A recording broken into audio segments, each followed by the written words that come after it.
Bonsoir à tous et à toutes, je suis très heureux de vous retrouver cette semaine de nouveau.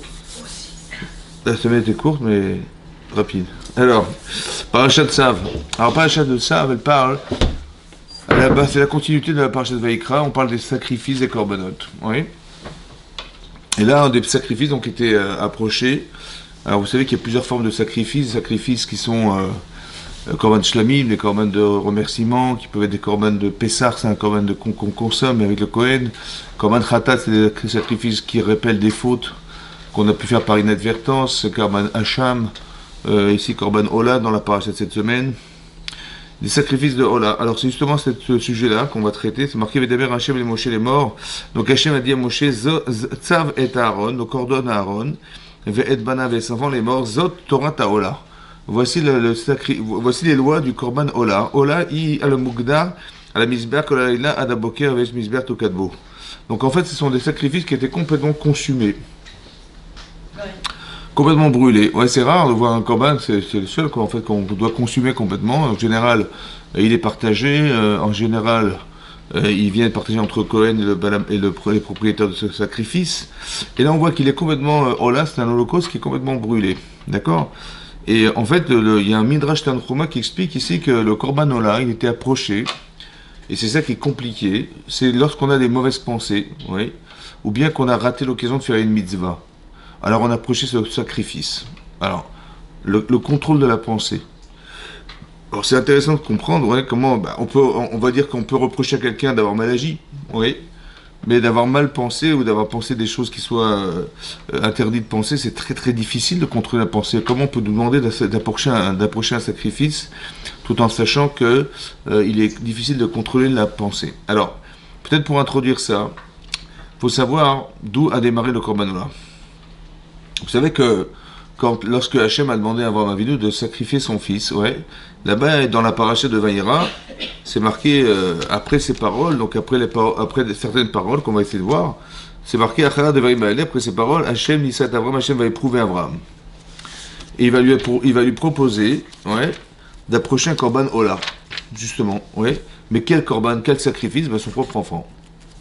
Et au final, il va approcher un sacrifice, ouais, un autre sacrifice qui va être un bélier qui était là, qui était prévu là. Achaz Bekarnav, il était comme ça saisi dans ses cornes, dans un buisson, il était là depuis la création du monde. Il attendait qu'une chose, c'est qu'on puisse le sacrifier. Et donc, de là, on apprend et de là est issu le Korban Ola.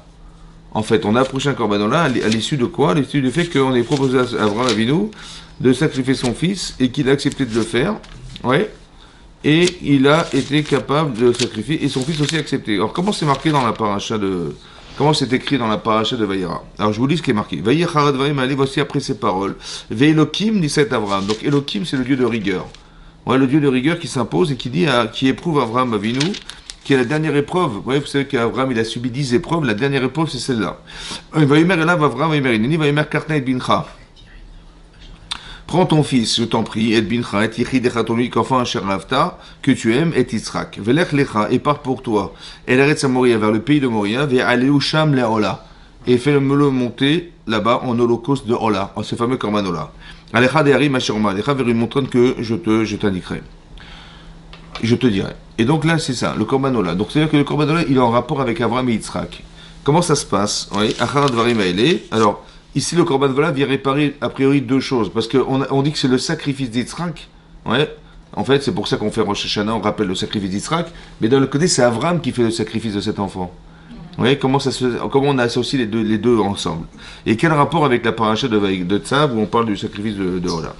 C'est marqué Acharad Varim Aele, Yesh Merapetunu Omrim, donc parmi nos maîtres, certains maîtres ont dit. Achar devarim shel Satan, après des paroles du Satan. Donc le Satan, c'est celui qui va accuser, celui qui va condamner la personne. En fait, quand on faute, on est attiré par quelque chose. C'est le Yetzer Hara qui nous pousse, le mauvais penchant qui nous pousse à agir. Ouais. Et si on a fauté, celui qui nous condamne, c'est le Satan. Et là, donc le Satan est accusateur. C'est lui.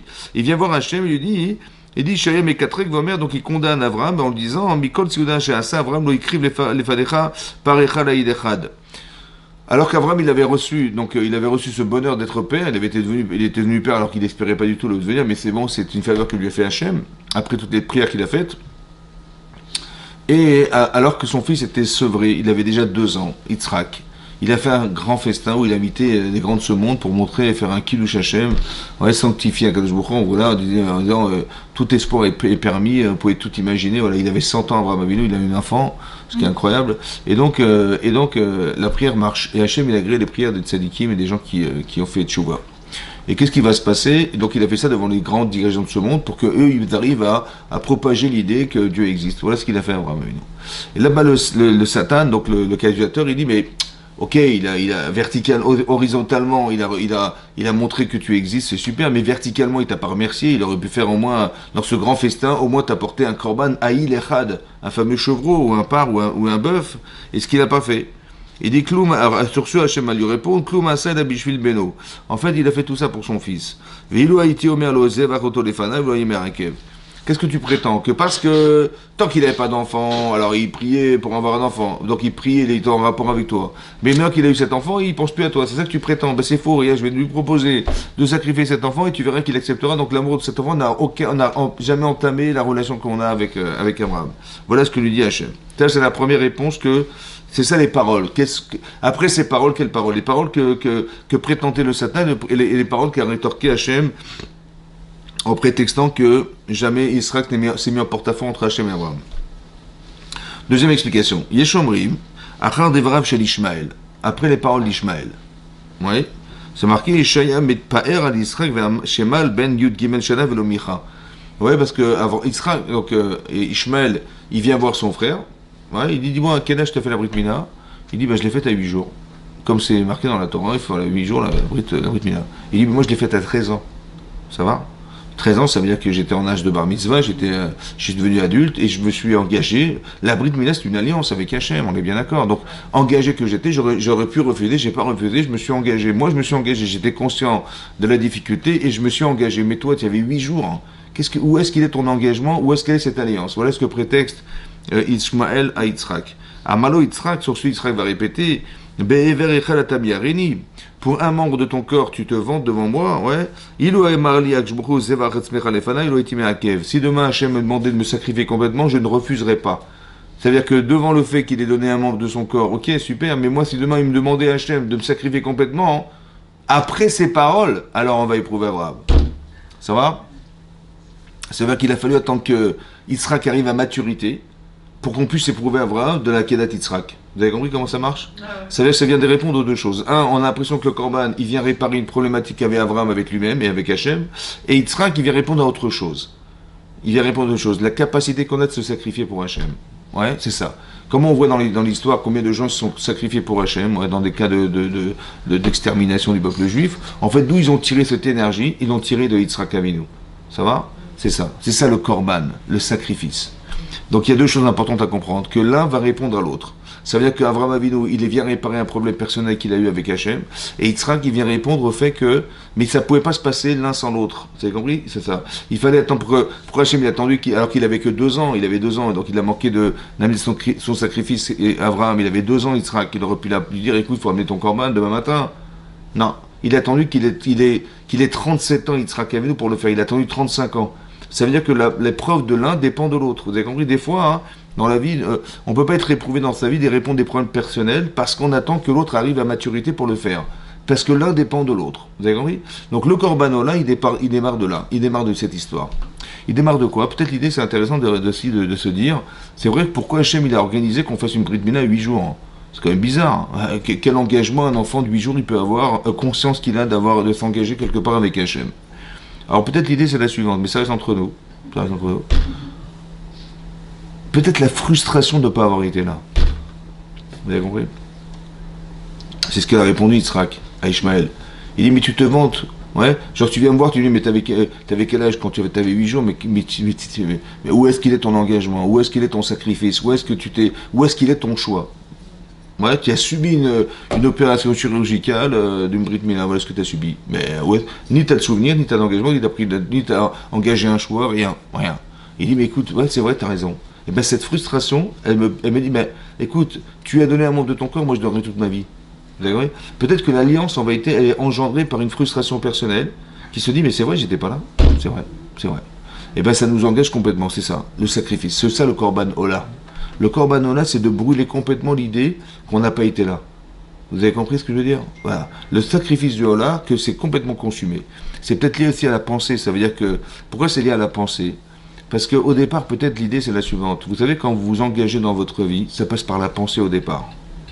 Quand on fait le Kriyat Shema, par exemple, oui, on prend sur soi le joug divin. Et après, on s'engage, et ensuite, on fait des mitzvot.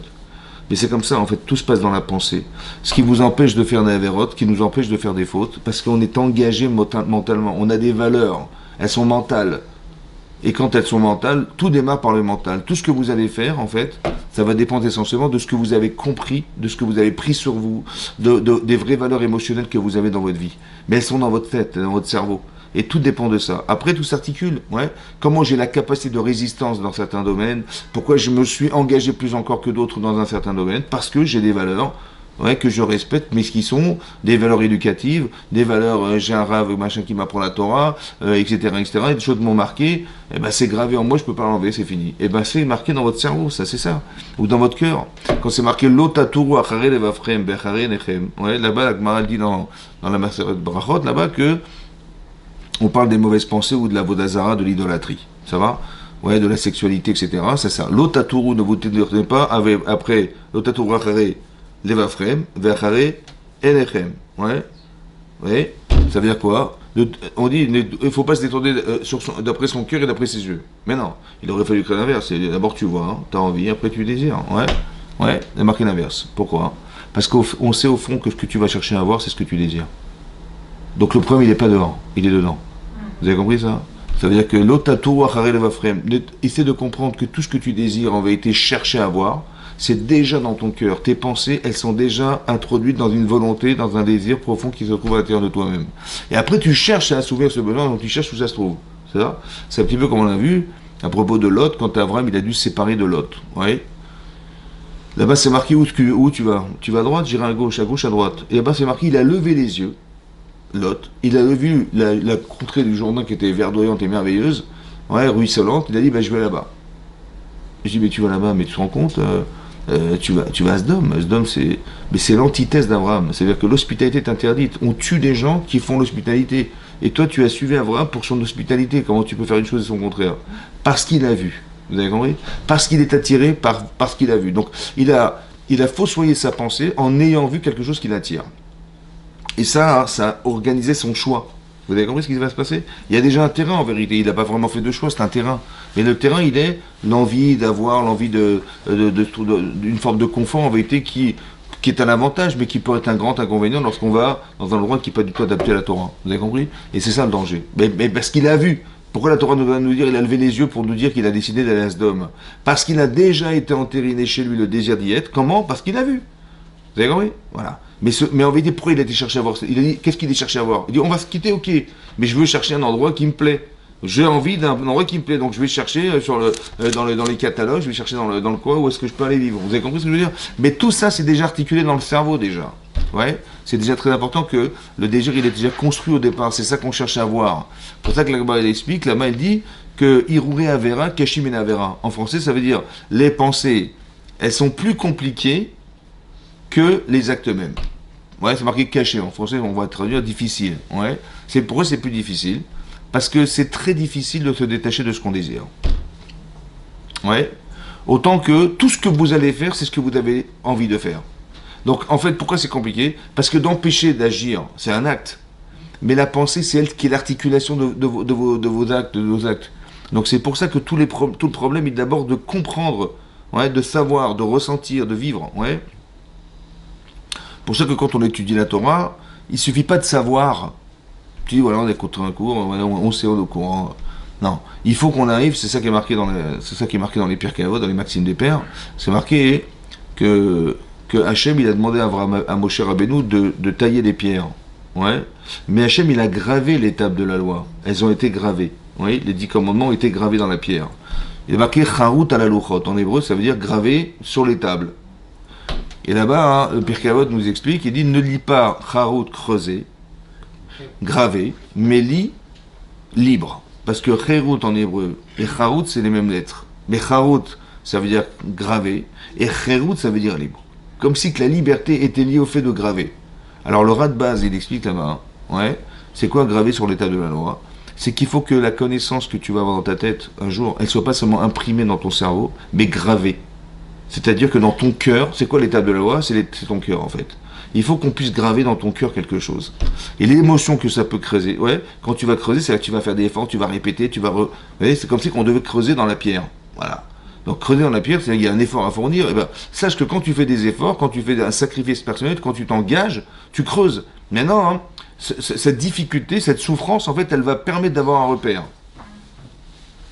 De dire, j'ai pas fait ça pour ça. Vous avez compris? Je me suis pas engagé, j'ai fait des efforts, etc. pour finalement rater ma vie, faire n'importe quoi de ma vie. Non, je suis désolé, j'ai fait des efforts, ça a un prix, ça. Mais c'est ça, Kraout à la louchot.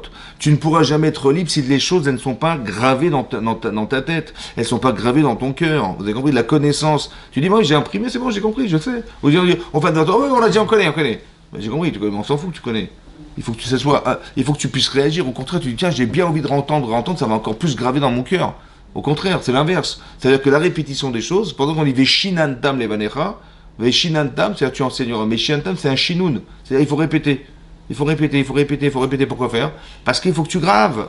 Il faut que ça soit incrusté dans toi, dans tes vraies valeurs. Parce que demain, bah, si tu l'as appris qu'une seule fois, bon bah, demain, le désir, il va carrément balayer toute la connaissance. Donc il faut vraiment que tu veuilles quelque chose. Et ça s'appelle graver dans le cœur.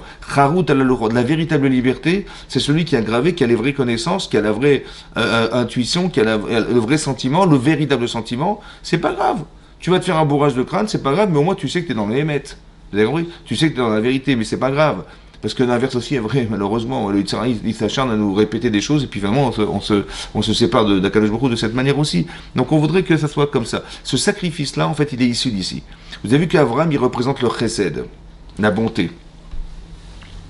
Et Yitzhak, la gvura, c'est-à-dire la rigueur. Vous voyez? C'est marqué, le Rav Dessler, il ramène ça aussi, il dit que Avraham, il a développé la faculté à pouvoir partager sa vie avec les autres, de donner de soi. C'est ça, Avraham Avinu. Il veut faire plaisir. Pourquoi? Parce qu'Hachem nous fait plaisir.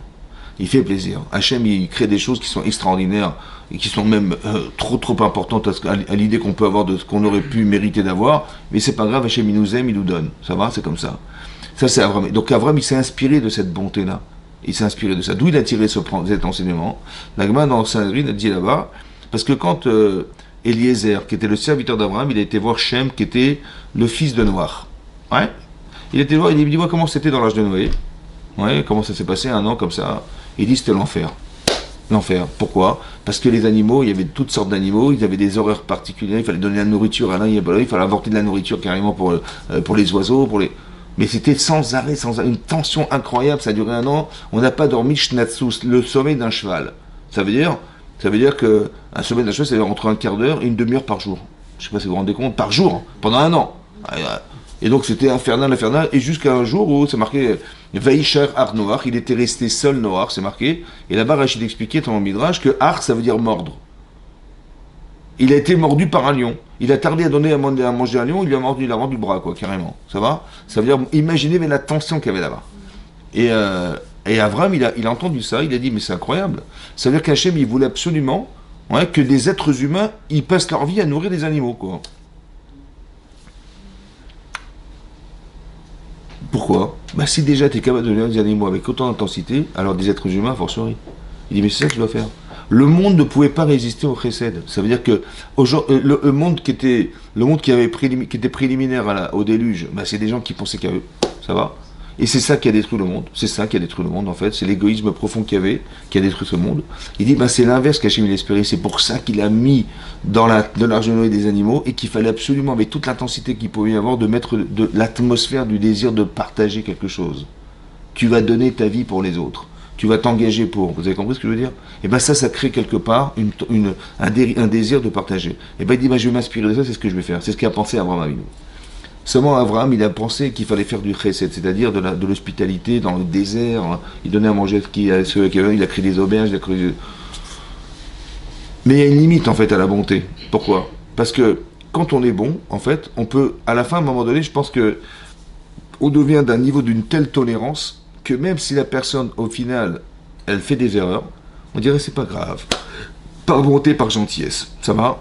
Et quelque part, cette forme de tolérance, en fait, n'a pas lieu d'être. Il faut mettre un frein. Il fallait stopper. C'est pour ça qu'Yitzhak, il a été quelqu'un qui a arrêté le travail qu'avait fait Avraham Avinu. Il a fait autre chose, il était dans la rigueur. Et ce sont deux qualités d'Hachem. Vous savez qu'il y a le nom d'Hachem qui est Yud Ke Vav Ke, le Yud, le He, le Vav et le He. C'est le nom d'Hachem qui est la Rachamim, la pitié, la miséricorde. Et Elohim, c'est le Dieu de rigueur. Les deux tendances existent. Ouais. En vérité, le Hémet, c'est quoi la vérité? C'est trouver la ligne d'or qui va délimiter la bonté et la rigueur. Des fois, il y a des gens qui sont très durs, ouais. Mais bon, c'est des fois insupportable où ils fabriquent des voyous, ouais. Et des fois trop bons, ils fabriquent des moutons. Alors il faut trouver la bonne limite. C'est ça le problème, trouver la bonne limite. C'est ça. Et donc Yitzhak, il a mis un frein à ça, ouais. Et vous voyez que ces deux personnages qui sont Avraham et Yitzhak se retrouvent dans la Kedat Yitzhak, dans le fameux Korban Ola, ce Korban dont on parle dans la paracha, qui est le Korban du sacrifice le sacrifice de Ola, qui est un animal qu'on devait brûler complètement sur le Mizbeach. Les deux tendances, ça veut dire que un, il va donner toute sa vie pour les autres, et l'autre, il va être capable de faire un travail d'introspection plus profond de lui-même pour éviter d'être un fauteur ou d'être... Donc l'un, il va avoir de la Hirat Shamaïm très très profondément en lui, oui.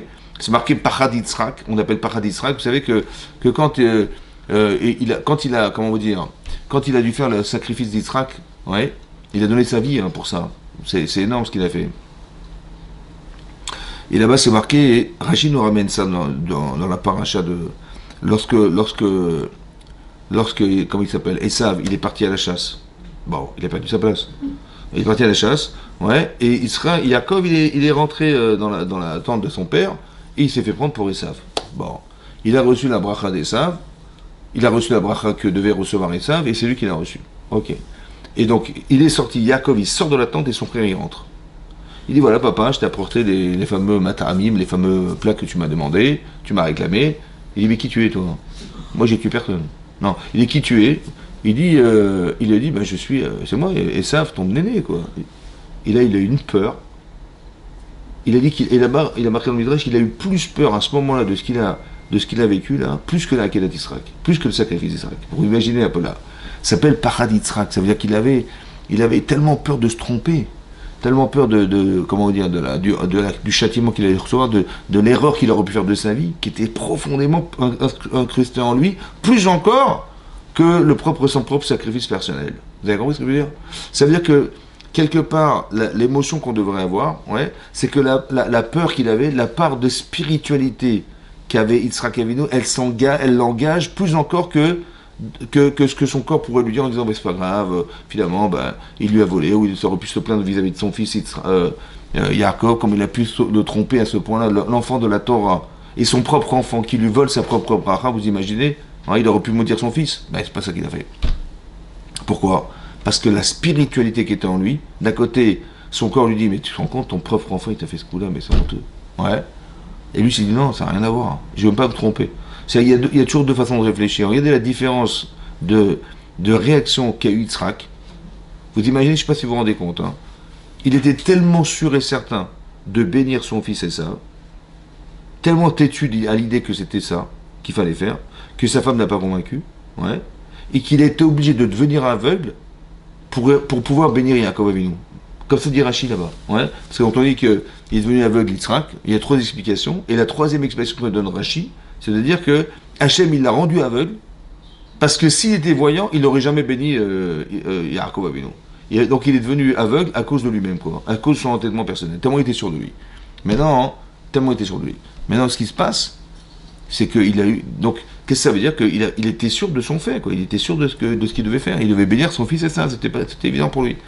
Et donc, et tout à coup, il s'est rendu compte qu'il a été trompé par son propre enfant, qui est lui dans la Torah, qui était Yaakov Avinu.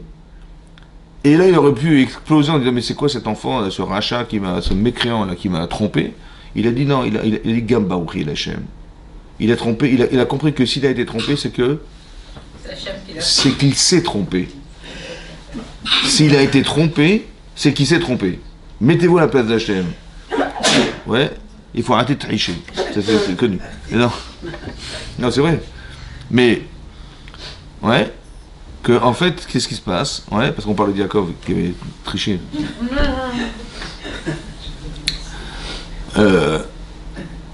Qu'est-ce qui se passe en fait? C'est très intéressant. Regardez la différence de réaction. Son frère, lorsqu'il a su que Esav a su que Yaakov lui avait volé sa Bechora et son droit d'aînesse, il a volé sa Beracha, sa bénédiction, toute sa vie, il a essayé de le tuer. Ça va? Pourquoi il a essayé de tuer son frère? Au lieu de dire, bah écoute, j'ai vendu mon droit d'aînesse, bah si Hachem a décidé que c'était pas moi, c'était pas moi. Voilà. Ah ben non. Il va toute sa vie, jusqu'à la fin des temps, il va essayer de tuer Yaakov Avinu. Pourquoi? Par frustration de d'avoir été spolié par son frère. C'est ça, oui? Ouais. Alors que Yitzhak Avinu, ouais, il sait qu'il a été trompé, entre guillemets, par son fils, et quand bien même il est dit bah, qu'il soit béni. C'est quoi la différence? Comment ça marche? Ouais. Comment on peut ne pas tomber dans le panneau? Ça va? Bah ça dépend. Si je cherche à avoir, alors je vais m'appeler Esav. J'aurais tellement aimé avoir. Pourquoi? Parce qu'il va tuer Nimrod pour lui voler toute sa richesse. Et d'un côté, il va faire le petit faillot devant son père pour lui faire croire qu'il est un grand sadique, monsieur, ouais, et qu'il va recevoir la bracha de son père, qui va lui permettre d'avoir la bracha de toute la terre entière. C'est-à-dire, c'est marqué parce que Hachem, il a béni Abraham en lui disant Venivrechu becha, seront bénites par toi toutes les familles de la terre. Toutes les familles de la terre. C'est-à-dire que tu portes une bracha, une bénédiction qui est énormissime. Et lui, il voulait récupérer cette bracha étant l'aîné de Yitzhak. C'est ce qu'il pensait. Donc il voulait jouer sur les deux tableaux, ouais, mais en le trompant. Alors il a trompé, comme il a trompé son père, il a été trompé par son frère. Ça va? Comme Yitzhak, il s'est trompé en pensant que il devait bénir Esav, il a été trompé par son fils. Ça va? Parce que mettez-vous à la place d'Hachem. Hachem, il sait que Yitzhak s'est trompé. Il s'est trompé. Il a pensé sincèrement que la bracha, la bénédiction, revenait à son fils Esav. Qu'est-ce que vous voulez qu'il fasse Hachem? Il n'a pas le choix, il est obligé de le rendre aveugle. Ça va? Et à part ça, il va faire en sorte que Yaakov, il va récupérer la bracha qui lui revient. C'est comme ça qu'il l'a fait, c'est ça? Oui? Si vous mettez à sa place. Dans la vie, il faut avoir Naïrat Shamaïm pour se dire, mais pourquoi ça m'est arrivé? Mais bien sûr que celui qui l'a pensé, il a eu raison. Ça, c'est la démarche de Yitzhak Avinu. Avec la Emouna, j'ai peur de me tromper, j'ai peur de mal comprendre, j'ai peur de... Vous avez compris? Parce que je sais que ce qui m'arrive, en vérité, ça a été réfléchi. Et ça, il ne voit pas de bon Dieu derrière tout ça. Il voit son frère et il voit la bracha de son père. C'est tout ce qu'il voit. Ça va? C'est-à-dire qu'on est dans le corporel, dans la façade. Alors que l'autre, il est plutôt dans le spirituel, dans l'âme. C'est ça la différence. C'est pour ça qu'on doit apporter un animal. Pourquoi on doit sacrifier des animaux? Oui? Quoi? Monsieur, il a fait des erreurs, madame, elle a fait des erreurs, on va amener un animal, on va tuer un animal parce que monsieur ou madame, ils ont fait des erreurs. Attendez, je suis désolé, il va pas mourir l'animal parce que j'ai fait des erreurs. C'est quoi ce korban? Ouais. Adam qui écrit Mikem Korban Lachem, c'est marqué dans la parole de Vaïkra. Un homme parmi vous qui aurait apporté un sacrifice pour Hachem. C'est ça qui est marqué. Mais pourquoi je vais devoir sacrifier un animal, ouais, sous prétexte que j'ai fauté? Laissez tranquille cet animal, il a fait tchouva, pourquoi il doit mourir cet animal? En fait, le Ramban d'expliquer que l'animal, en fait, on doit apporter un animal. Pourquoi un animal? Parce qu'on avait expliqué une fois, vous vous rappelez que dans la création de l'être humain au départ, ce qui est marqué Adam, qui a créé Mikem Adam? Pourquoi c'est marqué Adam? Un homme, ouais, un homme, Adam. On aurait pu dire Ish, un homme qui apporte, on aurait pu ne rien dire. Lorsque vous apporterez un sacrifice, je sais pas moi, oui. Pourquoi il est marqué Adam? Alors Adam, c'est pourquoi c'est Adam? Parce que dans la création de l'être humain au départ, oui, il y a ce qu'on appelle la création de l'homme et la fabrication de l'homme. Il y a marqué Vayetzer Elohim et Adam, ça a été une fabrication à partir de la terre. Et marqué Vaïvra Elohim et Adam, il a créé Dieu, l'homme. Donc il faut parler d'une création, il faut d'une fabrication. C'est pas pareil. La fabrication, c'est à partir d'éléments présents, et la création, c'est à partir de rien. C'est à partir d'Hachem. Alors la création, c'est la Neshama. La fabrication, c'est le corps humain. Ça va? Vaïpar be'apav nishmatraim, mais à partir d'une création, à partir d'une fabrication. C'est-à-dire, Vaïtzer Elohim et Adam, Hachem il a fabriqué l'homme à partir de la terre, ve'apar be'apav, et là il a insufflé un ruachim, un souffle de vie dans ses narines, et là il est devenu un être vivant, ouais, qui lui donne une faculté à pouvoir parler, à pouvoir penser. Voilà ce que c'est que la neshama, à la différence des animaux. Mais là-bas, Rashi relève, là-bas dans la parasha de Bereshit, Rashi relève, il dit, mais on a dit Nefesh Raya, un être vivant. Nefesh Raya. Mais Nefesh Raya, ça a été aussi utilisé pour expliquer la création des animaux. On aurait pu choisir d'autres mots quand même. Tu dis, il y a la fabrication des animaux, c'est une chose, voilà, donc Nefesh Raya, un être vivant, mais pour parler de l'être humain, on aurait dû traiter l'être humain autrement et dire d'autres termes, pas Nefesh Raya, les mêmes mots qu'on a utilisés pour parler de la création des animaux quand même, ça se fait pas. Voilà ce que relève Rashi dans le Midrash, ouais, du Midrash, ça part du Midrash. Rashi répond, non, il y a quand même une différence, laquelle, Nito Savo, on a rajouté à l'animal, on a rajouté la déa, le dibour, la pensée et la parole. Ça va? Ça veut dire qu'on est capable de réfléchir, de penser, d'analyser. C'est en ça qu'on ressemble à Dieu, parce qu'on pense. Ouais. Et on a eu aussi une capacité comme Dieu d'exprimer la pensée, ce qui est impossible sur les animaux. Ça va? Si vous parlez, c'est que vous avez une neshama. C'est comme ça. C'est pour ça que si on ne vous parle pas, on vous ignore, ça vous rend malade. Oui, on a envie de tuer les gens qui ne nous respectent pas, qui nous ignorent. Pourquoi? Parce que si tu m'ignores, c'est que tu dis que je n'ai pas de neshama. Mais j'ai une neshama. Je suis pas un arbre, je suis pas un vélo, je suis pas une voiture, j'ai une neshama. Je parle. Donc si tu me parles pas, c'est que tu considères que je ne suis pas un être de parole. Tu me fais, mais je te tue. Pourquoi je te tue? Parce que tu m'as enlevé ma neshama. Ça va? Donc c'est ça, c'est ça. Mais ça veut dire que la vocation, Mekrachi nous dit, on a rajouté la parole et la pensée. C'est-à-dire à rajouter à quoi? Ben, l'être animal. Qu'est-ce qui représente l'être animal dans l'être humain? C'est son corps en fait. Le corps est animal. Ça va? C'est pour ça que vous avez des comportements de gens qui sont d'une très très grande cruauté. Mais d'où ça vient? Parce que l'animalité qui s'exprime, elle est très forte et alimentée par l'esprit. C'est encore pire, vous avez compris? Un animal, bah, il va être cruel parce qu'il va manger, il a faim, il a des instincts animaux. C'est un instinct animal. Donc il a faim, il veut se défendre, il va se battre, mais c'est animal. Ouais? Animal, atamal, oumal, arnoumalim. Ça va? Anizet, atazet, adarnouzetim. Mais ça veut dire que, vous avez compris? Animal. Maintenant, si ton cerveau est au service de ton animalité, mais tu te rends compte, tu peux être le plus cruel de la terre entière. Alors qu'en vérité, ton cerveau, il doit avoir une certaine forme de morale qui doit contrôler ton animalité. C'est ça que je vous explique. Vous avez compris? C'est ce qu'on appelle Adam. Adam, c'est quoi Adam? C'est Aleph, Dam. Comment on écrit Adam? Aleph, Dam. Vous voyez, c'est comme ça qu'on écrit Adam. C'est quoi Aleph? Hein? Ben, Aleph, c'est Maroc 1. Ouais? Aleph, c'est 1. Aleph, c'est 1. Ouais? Aleph, c'est 1. Mais Aleph, ça s'écrit Aleph, Lamed, P.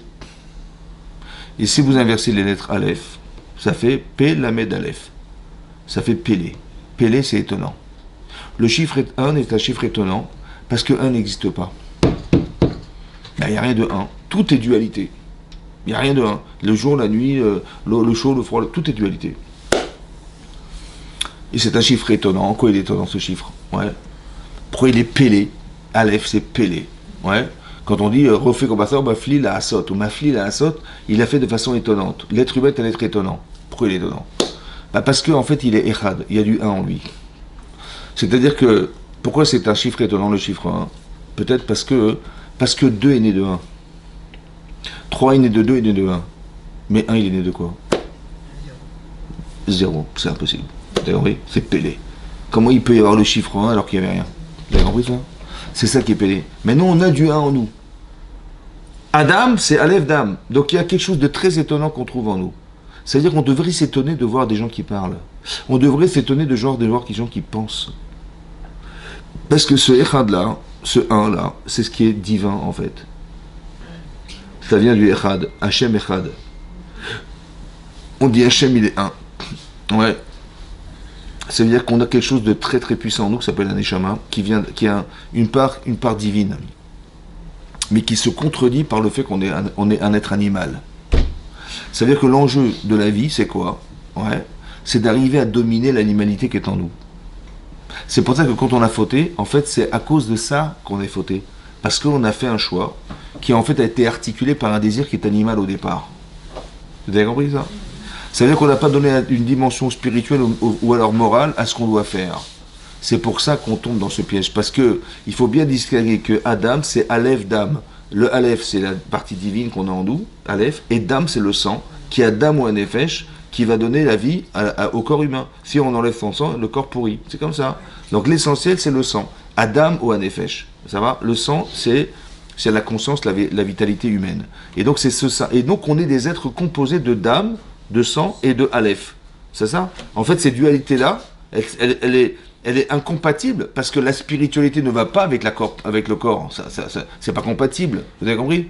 C'est compris? C'est pour ça qu'il y a des gens qui vont penser que, par exemple, dans certaines religions, ils vont complètement sortir de la matérialité, complètement. Ça veut dire qu'ils vont s'enfermer dans une chapelle, dans un truc, ils vont être très spirituels, ils vont être des echad, des uns. Ouais? Mais c'est pas ça que la Torah veut. Et au contraire aussi.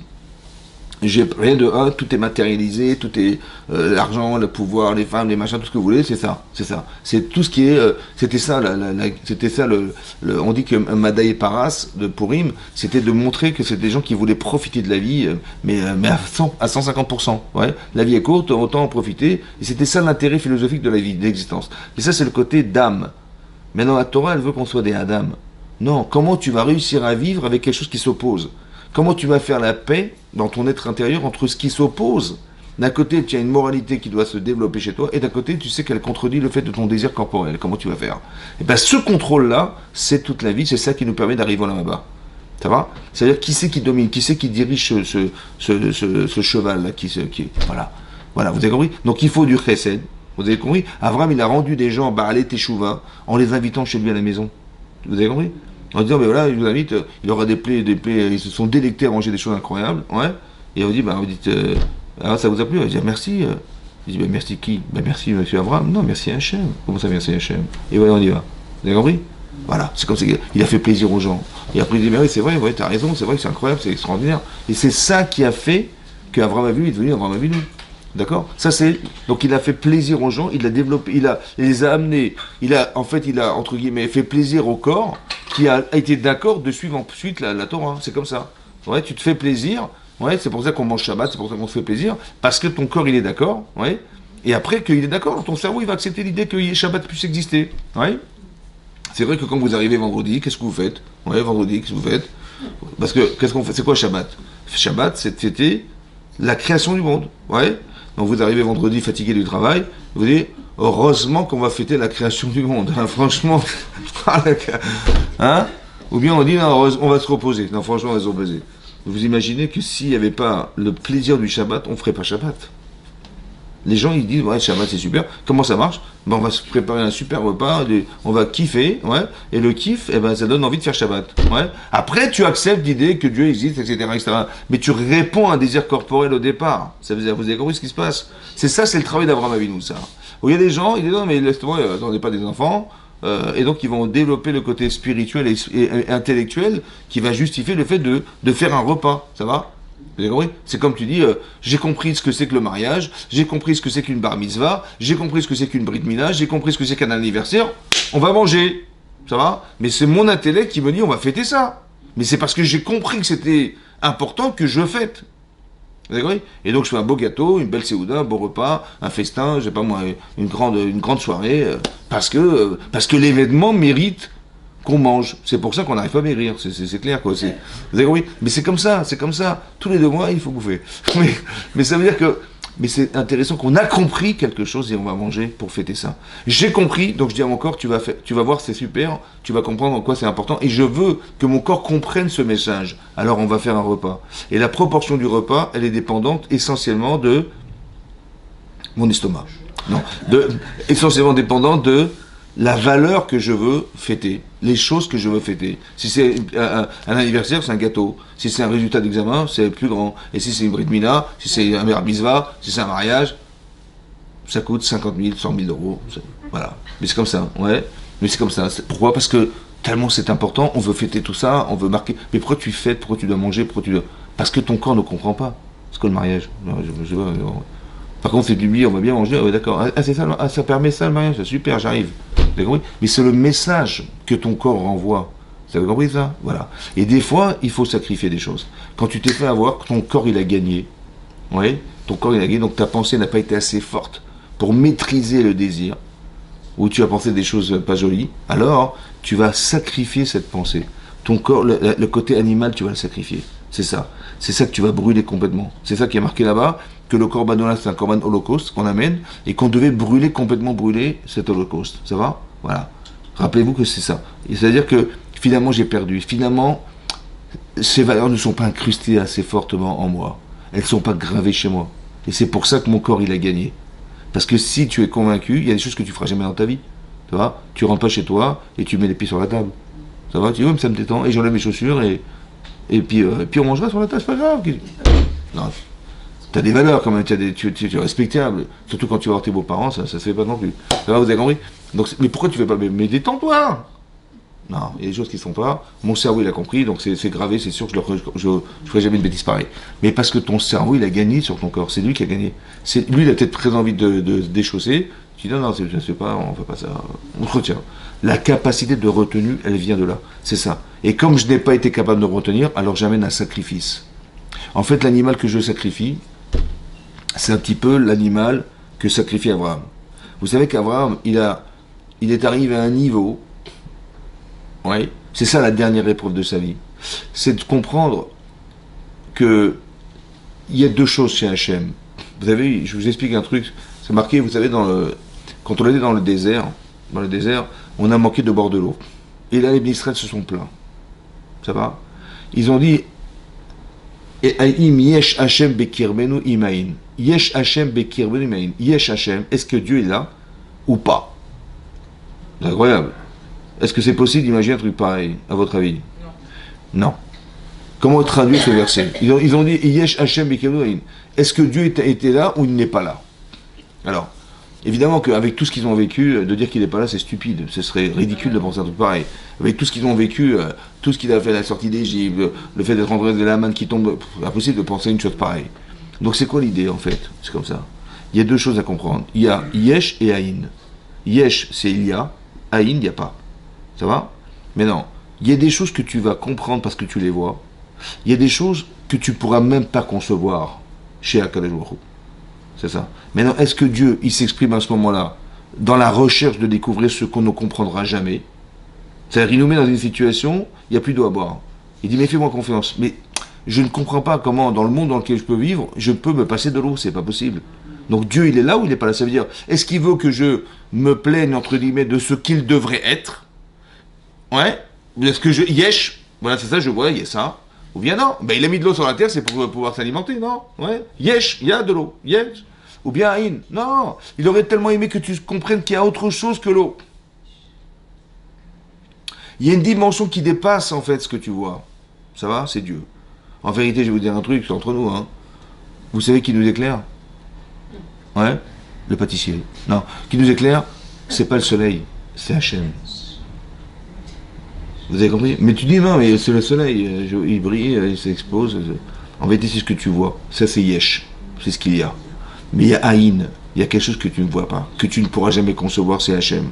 Il est largement au-delà de ça. Est-ce que Dieu, là, il a voulu qu'on soit ça ou qu'on soit ça?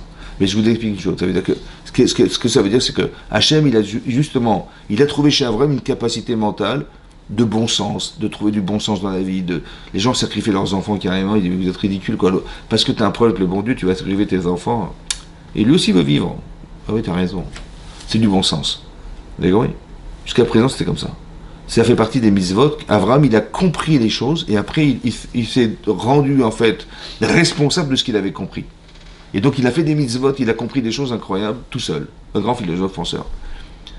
À un moment donné, je lui dis, écoute, tu sais ce que tu vas faire? Non? Tu vas prendre ton fils, tu vas le sacrifier. J'ai pas compris. De sacrifier mon fils? Mais je me suis battu toute ma vie contre ça. Et je sais que Noir, il y a des lois de Noir, et parmi ces lois, il y a ne pas tuer. Donc si je sacrifie cet enfant, je vais forcément le tuer.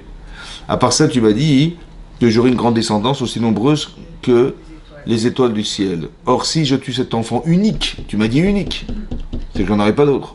Et comment je vais pouvoir imaginer avoir d'autres enfants si cet enfant unique que j'aurai, il va décéder? C'est impossible, etc., etc.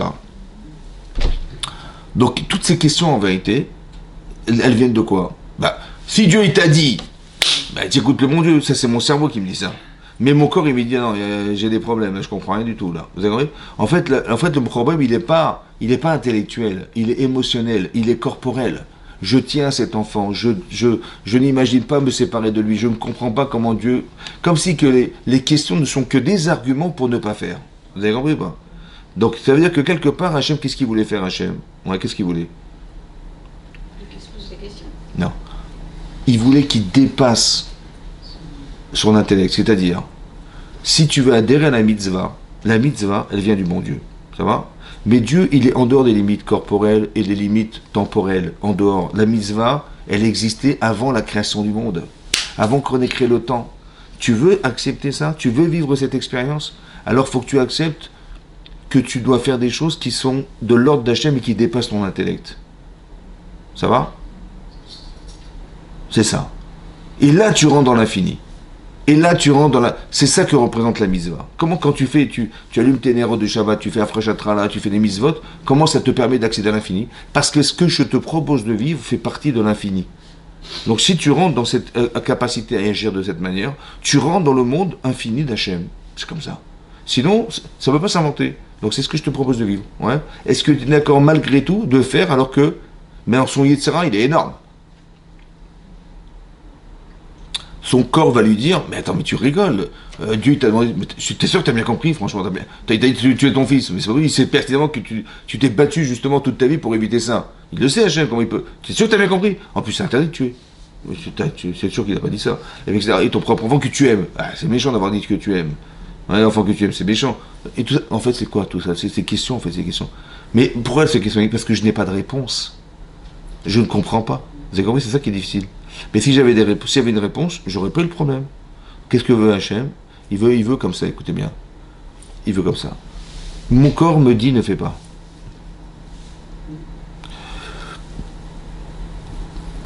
Et Hachem me dit fais. C'est ça qui est compliqué dans la vie. Vous allez dire intellectuellement, s'il n'y a pas photo. Hachem il m'a dit de le faire, je le fais. Le problème c'est que mon corps me dit l'inverse. Et j'ai du mal à écouter plus ce que je pense que ce que je dois ressentir et vivre. C'est ça qui est difficile dans la vie. Vous avez compris? Maintenant, le raisonnement est le suivant. Je me dis comme ça. En vérité, toutes les questions que je me pose, c'est pas moi qui me les pose. C'est mon Yetzirara qui me les pose. Parce que dans ma tête, j'ai confiance en Dieu, j'ai rien compris, mais je sais qu'il a raison. Mais sûrement, je ne comprends pas, c'est ça qui me dérange. Ou ça m'est difficile, parce que c'est contraire à mes émotions, c'est contraire à tout ce que j'ai construit toute ma vie, quoi. C'est ça qu'il pense à Abraham Avinu. Alors il dit comme ça. Si le Yetzirara, il a raison, et donc je ne veux pas le faire, c'est que Dieu, il a eu tort. Il s'est trompé. Mais est-ce qu'il s'est trompé?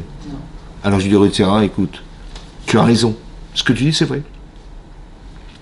Seulement, si c'est vrai, c'est que Dieu a eu tort de me le proposer. Alors, je n'ai pas compris, mais laisse-moi rentrer dans la Emunat Hashem, la croyance en Dieu, qui va au-delà de ma conception personnelle. C'est comme ça qu'Avram, il devient le Mahamin. Vous avez compris? Qu'est-ce qu'il a fait? Il a fait un corbano, là. Ça veut dire que l'idée qu'il avait, qui était, on va dire, corporelle, de ressenti, il dit ça, je brûle cet animal. L'animalité qui est en moi, je la brûle, ça veut dire que je lui donne, je enlève cette existence. Ouais. Mais par le feu. Pourquoi tout cas dans la misber, Tamid? Pourquoi il fallait faire par le feu? Parce que la Torah, c'est du feu. Parce qu'Hachem, c'est du feu.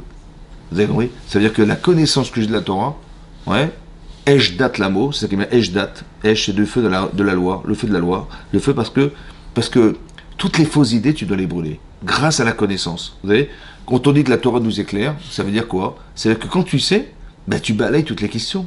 Ça va? Toutes les Yitzhara, il les balayait parce que tu sais.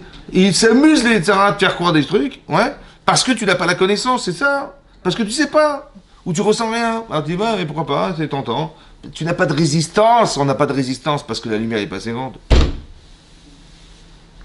Donc le sacrifice du Kormanola, ce qui est marqué dans la paracha, c'est justement ça. Ouais, ça veut dire que tu vas brûler. On t'a pas dit de sacrifier un animal pour venir. Ça ne vient pas représenter une faute corporelle en fait. Vous avez compris? En général, quand on amène un korban khatat, un korban de korban khatat, c'est qu'on a transgressé, je sais pas moi, Shabbat ou n'importe quoi, on amène un korban. C'est pourquoi ce korban? Parce qu'en fait, le rabbin d'expliquer que cet animal c'est toi. Voilà ce qu'on aurait dû faire de toi, on te dépêche, on enlève ton truc. En fait, tu devrais voir, voilà ce que représente la Avera. Tu te rends compte jusqu'où tu as été capable de. Mais en fait, quand on y réfléchit, tout le pouvoir d'exister que j'ai, je l'utilise contre celui qui me l'a donné. C'est effroyable, vous avez compris? C'est ça. Donc c'est-à-dire que cet animal que je suis, mais c'est honteux, j'ai honte, et je sacrifie l'animal. C'est à ça que sert l'animal, vous avez compris? À démontrer, ouais, quand je le vois, je me vois à travers lui. Ouais, c'est exactement pareil. Avraham Avinu, il devait sacrifier son fils. J'ai dit non, stop. Il envoie un ange, je dis stop. Prends, il y a un petit bélier. Tout ce que tu voulais faire sur ton fils, fais-le sur un animal. Vous avez compris? Ça veut dire que tu vas réaliser ta thérapie, en fait, elle va s'exprimer, tu n'as pas besoin de tuer pour comprendre. Tu vas prendre un animal, ça va? Ça veut dire qu'il n'y a pas de remise en cause de la vie humaine, etc. Mais ça veut dire que quelque part, il fallait être capable d'aller jusque-là, pour accepter Hachem au-delà de la conception personnelle. Et bien que tu l'as conçu, alors vas-y, fais le sacrifice. En fait, au départ, qu'est-ce qu'il a dit le Satan? Ben, il n'a pas amené de sacrifice pour te remercier. Au final, il a amené un sacrifice pour remercier Hachem. Vous avez compris? Et c'est comme ça qu'il a fait. En fait, il a amené cet animal au final. C'est ça qu'on lui réclamait. Et Yitzhak, il a réussi à devenir ce qu'il espérait, c'est-à-dire quand il a dit à Abraham, il a dit à Ishmaël, mais tu te vantes d'avoir, entre guillemets, sacrifié une partie de ton corps. Il dit, on va couper court. Bon, mais c'est ça qu'il a dit, ouais. Et c'est ça qu'il a réussi à faire. Mais il dit, mais moi je me donnerai complètement pour Hachem. C'est ça. La frustration de ne pas avoir été là ce jour-là, de ne pas avoir été d'accord de m'être engagé. La Brit Mila, c'est l'alliance avec Hachem, ça je l'ai raté. Alors il dit, je vais me donner toute ma vie pour ça. Et c'est ça qui va se passer. Et bien c'est aussi une forme de korban. Vous avez compris? On te dit, non, mais moi je m'engage toute ma vie dans la Torah, c'est comme ça, je vais être une femme de Torah, un homme de Torah, mais oui, c'est ça que je veux être. Tu dis, mais tu sais ce que tu vas sacrifier? Mais c'est ça le bonheur, c'est de savoir que je suis avec Hachem toute ma vie. Ouais. C'est où ça? C'est où je suis spirituel ou je suis matériel? Bon, ben matériel, il y a des limites. Quand tu as bien mangé, tu n'as plus faim. Là, dans le spirituel, il n'y a jamais de limite. Il n'y a pas de limite dans le spirituel, tu vois? Si tu pouvais être heureuse, je sais pas, te marier, tu pourrais toute ta vie, tu aurais d'avoir des enfants, toute ta vie, tu aurais aimé. Ben ça n'a pas de limite. Mais quand tu as mangé quelque chose, ben t'as plus faim. Ou tu en as trop mangé, ou c'est trop sucré, ou c'est pas maman, bon, je peux plus. Mais oui, c'est normal parce que la matière a une limite que la spiritualité n'a pas. Vous avez compris ce que je veux dire? Le bonheur, il faut bien faire la différence entre le bonheur et le plaisir.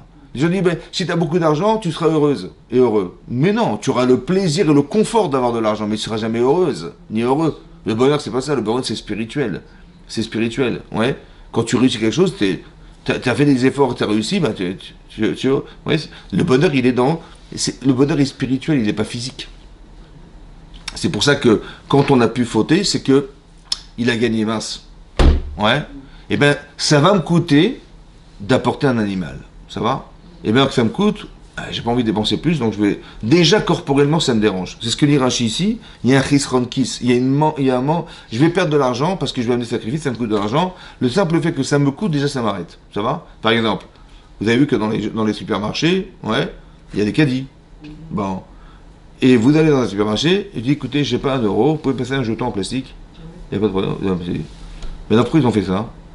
Bah parce que les gens, s'il n'y avait pas de jetons en plastique, ils prendraient les caddies, ils mettraient les affaires, toute la nourriture qu'ils ont acheté, les choses qu'ils ont achetées dans la voiture, ils laisseraient le caddie dans le parking et ils s'en iraient. Alors le type, il va faire 500 mètres pour aller chercher son caddie. Pour récupérer le petit jeton gratuitement qu'on lui a donné en plastique, il va gentiment remettre le caddie à l'endroit où il est au départ. Ça va? Pour ne pas perdre le jeton. Vous avez compris? Pour ne pas perdre, parce que c'est pratique un jeton, j'ai pas toujours 1 euro dans la poche. Pour ne pas perdre un jeton en plastique qu'on m'a donné, je vais gentiment remettre le caddie dans son emplacement pour permettre aux autres personnes de venir, parce que moi, s'il n'y avait pas ce jeton, j'aurais laissé le caddie dans le parking, il n'y a pas de problème. Et l'autre, il va cavaler, aller chercher, c'est pas grave, ça ne me dérange pas. Vous avez compris? Animal, on est obligé de domestiquer les gens, ça veut dire, vous avez compris, c'est ça, c'est ça. On n'a pas mis des muselières, on a mis des jetons, ça va? Puis ça veut dire, regardez jusqu'où j'ai pas envie de perdre. Et bien, quand tu sais que ça te coûte, tu te calmes. Ça va? C'est marqué dans la Gemara aussi que quand quelqu'un divorce, il doit payer la ktuva. La ktuva, c'est le contrat de mariage qu'on donne. Il y a une somme à payer. Pourquoi ils ont fait ça, les chachamim? Il est marqué Shelo tiekala be'enav leotzia. Pour ne pas qu'un type, elle lui a raté la tchouchouka, ouais. Il dit, je peux plus l'avoir. Même en photo, il va divorcer. Alors il dit, ouais, il n'y a pas de problème, tu divorces, mais tu vas payer, je sais pas, ouais, X euros, ça va? Des milliers d'euros. Il dit, combien ça coûte? Combien? Bon, ça va, on va se calmer. Juste pour qu'il se calme, le type. Vous avez compris, quoi? Et les coanimes, c'est pire. Les coanimes, quand on écrit le get. Ouais, parce qu'un homme, quand il voit sa femme, des fois, il la guette. Il a peur que... Non, c'est vrai. Et donc, le get, c'est l'acte de divorce. Qu'est-ce qu'il fait? Alors, on écrit une ligne, et on le plie, la ligne, et on coud la ligne. On le coud. Et après, on continue. Tu veux vraiment divorcer ou pas? Oui. On continue à écrire. Le get, on l'écrit, ouais, et on plie et on coud. C'est très long. Pourquoi? Parce qu'on sait qu'un Cohen, s'il divorce sa femme, il ne peut plus se remettre avec elle. Ça va? Il y a une misva d'être marzir grouchato. Si un type il divorce, il y a une misva de se remarier avec sa femme qu'il a divorcée. Mais un Cohen, quand il divorce, il ne peut plus se marier avec elle, c'est terminé. Donc on fait très attention que des fois, le côté corporel, il s'impose sur le côté mental et spirituel, ouais. Et il va se faire, et donc il pourra plus, il va dire, ah je regrette, maman, j'aurais jamais dû divorcer, j'étais fou de l'avoir fait, etc. Emballé qu'il était de divorcer. Alors on fait attention, vous avez compris? Pareil, il va payer, il va se calmer. C'est comme ça. Ça s'appelle Chesron Kis. Dès qu'il y a une perte quelque part, donc soit elle est financière, soit elle est de perdre son lavaba. Les gens, ils ont peur de le perdre lavaba. Ils ont peur d'avoir une punition, je sais pas quoi. Ouais, vous avez compris ça? C'est ça. Et donc la peur, ça permet de freiner les choses, de freiner les gens. Ouais. Il y a des radars sur l'autoroute, les gens, ils sont disciplinés. Ils aiment bien se faire prendre en photo, mais pas celle-là. Oui, voilà. Dès qu'on voit le truc, tout de suite, ça crée des accidents. Mais ça veut dire que la peur du radar, vous avez compris, la peur du policier, la peur du... Les gens, ils vont respecter la loi, mais s'il n'y avait pas de policier, pas dehors, on brûlerait le feu rouge tous les matins, ça va? En fait, on sait qu'on peut se faire attraper. Et ben, la peur de perdre, vous avez compris? Quelqu'un qui brûle un feu rouge, c'est un criminel. Bah oui, c'est un criminel. Alors on lui dit pas, tu es un criminel. On lui dit, tu perds ton permis. Pardon? Tu perds le permis, tu vas marcher à pied. Ah non, mais je travaille avec ma voiture, mais tu marches à pied, mon chéri. Ah, mais je peux pas. Bon, bah, il va se calmer, il va s'arrêter au feu rouge. Mais on est obligé d'avoir une réponse corporelle à un problème qui n'est pas corporel, en fait. Mais oui, il est corporel, parce que monsieur, il est pressé. Et il doit arriver vite au travail, machin, donc il brûle le feu rouge. Mais il ne sait pas qu'en face, il y a des gens qui traversent. Vous avez compris? Et c'est ça le problème. Alors, à une question corporelle, on répond une réponse corporelle. On dit tu vas perdre ton permis, tu vas payer X amende.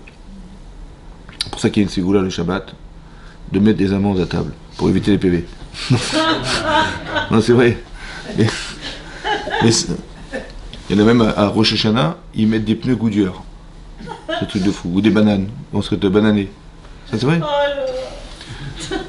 Mais vous avez compris, c'est-à-dire qu'il y a une question corporelle, il faut une réponse corporelle. C'est comme ça. Le type, il est emballé, pareil. Le type a un problème d'Avera, eh ben, amène ton sacrifice. Ça va? La réponse est corporelle. Parce que tu te vois, c'est toi.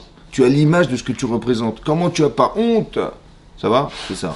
C'est marqué aussi dans la Parashat Zachor, c'est marqué dans la Parashat Zachor, que si quelqu'un, il trompe les gens dans le commerce, ils vendent du tissu, 1 mètre, 90 cm, 1 kg, 900 grammes, ils volent les gens comme ça. Il n'y a pas que les oiseaux qui volent, il y a même des commerçants qui volent. Maintenant, qu'est-ce qui se passe? Là-bas, c'est marqué que si un type il fait ça, alors Amalek il va venir à la maison les chercher. Amalek. Il va pas faire les salles à Amalek. Je vous rassure. Et donc qu'est-ce qui va se passer? Amalek. Pourquoi Amalek? Rachid nous dit là-bas, Zachor, rappelle-toi, que si tu es méramé, tu trompes les gens. Dans les poids et les mesures, là, Midot et Mishkalot, les poids et les mesures, il faut que tu aies peur de la provocation de ton ennemi. Il y a marqué là-bas dans Michelet, c'est marqué Shlomo Melech qui l'a écrit, Bazadon, il va venir la personne qui est volontaire pour te faire du mal, Yavo Kalon, et tu auras la honte. La honte. Mais non, Amalek qui veut nous attaquer, on devrait avoir honte. De quoi honte? Mais non, au contraire, honte, parce que si tu te fais attaquer par Amalek, c'est que tu te fais attaquer parce que tu ressembles. L'inconscience et la volonté de détruire les autres. Vous avez compris? Quand je vois quelqu'un, je suis commerçant, je vois quelqu'un arriver, je vois un chéquier en fait, je vois une carte bleue. Je dis mais non, mais tu te rends pas compte là, c'est pas une carte bleue, tu vas le voler là, tu dis ben moi ce qui compte c'est ce qui ça me rapporte, peu importe ce que je provoque. Vous savez quoi, ça c'est Amalek ça. C'est quelqu'un qui est capable de nous faire la guerre, il sait qu'il va perdre, il va se brûler, mais il le fait juste pour nous refroidir aux yeux des nations. Ça va? Comme ça Rachid Amen là-bas, il dit que c'est comme quelqu'un il va rentrer dans une baignoire brûlante en montrant qu'on est capable de se brûler et que c'est possible de rentrer dans une baignoire bouillante. Ça va? Une baignoire bouillante. On peut y arriver. C'est juste ce qu'il veut faire. Voilà ce qu'il veut faire. Mais d'un côté, il a conscience de ce qu'il va réaliser et sans avoir conscience qu'il va se brûler. C'est pareil. Mais pourquoi on est obligé de s'attaquer à ça? Parce que tu ressembles à ça. Quand tu es commerçant et que tu trompes les gens, bah, tu es conscient de ce que tu gagnes, mais tu n'es pas conscient de ce que tu fais perdre. Vous avez compris? Voilà. Et bien c'est cette conscience qu'on voudrait éviter d'avoir. On veut l'éviter. C'est pour ça qu'on devrait avoir honte de faire ce genre de choses. Il y a de se faire attaquer par Amalek, c'est une honte pour nous. Ça veut dire qu'on est au niveau d'Amalek, on n'est pas des... C'est honteux, vous avez compris? C'est ça le canon. J'ai été obligé d'amener un animal que je sacrifie pour arriver à expier mes fautes. C'est-à-dire que quand je suis un animal, bah oui, mais si tu fais ça, c'est l'animalité qui est en toi qui s'exprime, c'est pas ton cerveau. Parce que tu aurais aimé qu'on te le fasse? Non. Tu vois bien que mentalement, ça s'entend pas. Alors comment tu l'as fait? Comment est-ce que tu aurais aimé qu'on te vende des trucs qui correspondent pas au poids que tu espérais? Non, après tu l'as fait aux autres. Ouais. Bah écoute, c'est l'intérêt du gain, machin. J'ai compris, mais c'est animal, ça c'est pas moral. Alors ramène un corban. Parce que voilà que tu ressembles. Ouais, comme le Metzora. Celui qui fait du Lachonara, de la médisance, il doit amener des oiseaux. Comme ça c'est marqué dans la paracha de Metzora. Pourquoi des oiseaux? Rachidi, vous savez pourquoi? Parce qu'il y a des oiseaux, ça piaille. En vérité, ton discours, il est animal, tu piailles. C'est-à-dire, tu veux dire, t'as vu ce qu'elle fait celle-là, t'as vu ce qu'il fait celui-là, tu racontes des salades sur les gens, puis pourquoi faire? Pour montrer que tu n'es pas comme ça. Mais ça, c'est des petits oiseaux, ça, c'est... Ton discours, il sert à ça, ta parole, elle sert à ça, à raconter des salades, c'est ça?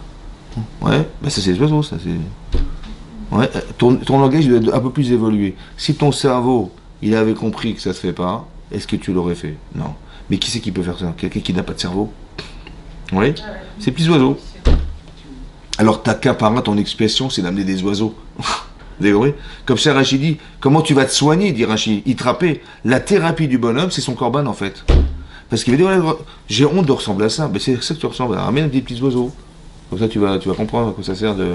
On t'a pas donné la vocation à parler pour piailler. Ouais, c'est ça que ça veut dire. Mais tu piailles, c'est des sifflements. C'est ton langage, il n'a pas de sens, il n'a pas de contenu, il n'y a rien, c'est vide. Donc c'est pour ça qu'il faut faire attention à ça. C'est ça. Peut-être ça le sens du corban ici. Adam qui a écrit Mikan Corban, quand on approche un corban, en fait, on doit comprendre ce genre de choses, qu'il y a toujours ces deux notions-là, corporelles et mentales et spirituelles, qu'on doit toujours arriver à mettre ensemble, et de façon à ce que ça soit conjugué ensemble. Faire, en fait, la paix entre son corps et son âme. C'est ça. Pas que l'un il tire d'un côté, c'est-à-dire que l'un soit plus fort que l'autre, dans le sens où on peut être extrémiste corporellement ou extrémiste dans le spirituel aussi, c'est dangereux. Ça va? Parce que quand on est extrême dans un, en fait, son corps, il va se plaindre de ne pas exister. Et si le corps, il a une emprise sur la neshama, ouais, alors la neshama va se plaindre de ne pas exister non plus. Pour ne pas qu'il y ait de souffrance, alors on veut que tu t'appelles Adam. Adam, c'est Aleph, Dam. Le Aleph et le Dam ensemble, les deux ensemble. C'est ça que dit le Maharal de Prague, il explique qu'on s'appelle Adam parce que c'est marqué Atem Kruim Adam Venovde Korem Kohen. Vous êtes appelés des hommes, vous. Pourquoi vous êtes appelés des hommes? Ouais, parce que vous êtes capable d'assimiler les deux. Il y a des religions où, non, c'est l'un sans l'autre. Vous savez, si tu es trop matérialiste, ça va pas, c'est pas possible. Mais non, mais nous on conjugue. Il faut que tu mettes tes tefilines, il faut que tu manges pendant les fêtes, il faut que tu... on mêle le matériel avec le spirituel. C'est ça la vie. Les gens disent non, on se marie pas. Les femmes c'est le diable. J'ai compris, mais si le monde était fait de ça, alors il n'y aurait plus personne sur la terre. Donc tu dois pouvoir arriver à faire que ta vie elle se conjugue dans une vie de couple. Vous avez compris, c'est ça. Et donc ça veut dire qu'on mêle les deux. C'est très important de mêler les deux. Et pas d'être extrême dans l'un ou extrême dans l'autre. Non, les deux mélangés, les deux mêlés, c'est ça. C'est pour ça que le rugby, on fait les deux mêlés. Ouais, toujours deux mêlés dans ça va? Chazak ou Baruch? Que la cavode. On a bien rigolé.